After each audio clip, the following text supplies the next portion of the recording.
Saudara-saudaraku yang terkasih, selamat berjumpa di Renungan Harian di channel Katolik kita.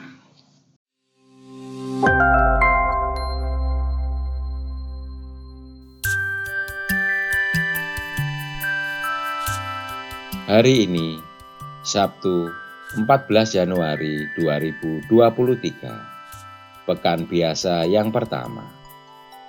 Bacaan diambil dari Injil Markus bab 2 ayat 13 sampai dengan ayat 17.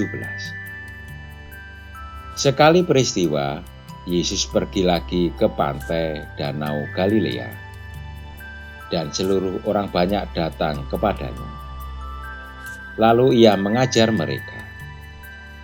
Kemudian, ketika ia berjalan lewat di situ, ia melihat Lewi, anak Alfeus, duduk di rumah cukai. Lalu ia berkata kepadanya, "Ikutlah aku." Maka berdirilah Lewi, lalu mengikuti dia. Kemudian ketika Yesus makan di rumah orang itu, banyak pemungut cukai dan orang berdosa makan bersama-sama dengan dia dan murid-muridnya, sebab banyak orang yang mengikuti dia. Pada waktu itu, ahli-ahli Taurat dari golongan Farisi melihat bahwa ia makan dengan pemungut cukai dan orang berdosa itu. Berkatalah mereka kepada murid-muridnya, "Mengapa ia makan bersama-sama dengan pemungut cukai dan orang berdosa?" Yesus mendengarnya dan berkata kepada mereka, "Bukan orang sehat yang memerlukan tabib, tetapi orang sakit. Aku datang bukan untuk memanggil orang benar, melainkan orang berdosa." Demikianlah sabda Tuhan.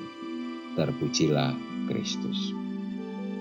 Saudara-saudariku yang terkasih, ada seorang domba yang jatuh ke lubang bekas sumur yang dalamnya hampir 2 meter.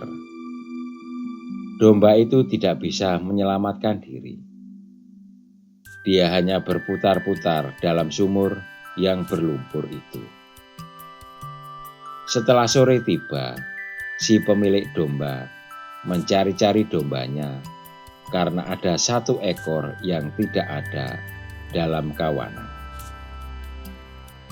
Dari jauh ia mendengar bunyi domba yang merengek-rengek.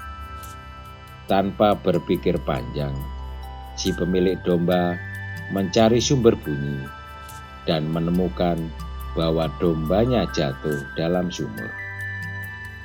Maka ia pun turun ke dalam sumur itu untuk mengangkat dombanya yang sedang berlumuran lumpur. Ia pun ikut berlumuran lumpur karena mengangkat dan menyelamatkan dombanya tersebut. Itulah ilustrasi sederhana yang menggambarkan Imam Agung kita yang sungguh mengerti keadaan domba gembalaannya. Ia mengerti karena ia ikut merasakan penderitaan umatnya yang berlumuran dosa, seperti si pemilik domba yang ikut turun ke sumur supaya ia bisa mengangkat dombanya yang tidak mempunyai penolong. Yesus, Imam Agung kita, menegaskan bahwa ia datang bukan untuk memanggil orang benar, melainkan orang berdosa, supaya mereka selamat, sebagaimana tabib ada untuk menyelamatkan yang sakit, bukan yang sehat. Marilah kita berdoa. Ya Yesus, semoga kami berani bergaul dengan siapa saja, sehingga bisa berbuat sesuatu untuk membantu mereka yang membutuhkan pertolongan. Amin. Saudara-saudariku yang terkasih, terima kasih atas kebersamaannya di dalam renungan harian ini. Kita akan berjumpa kembali di renungan harian berikutnya. Berkah dalam.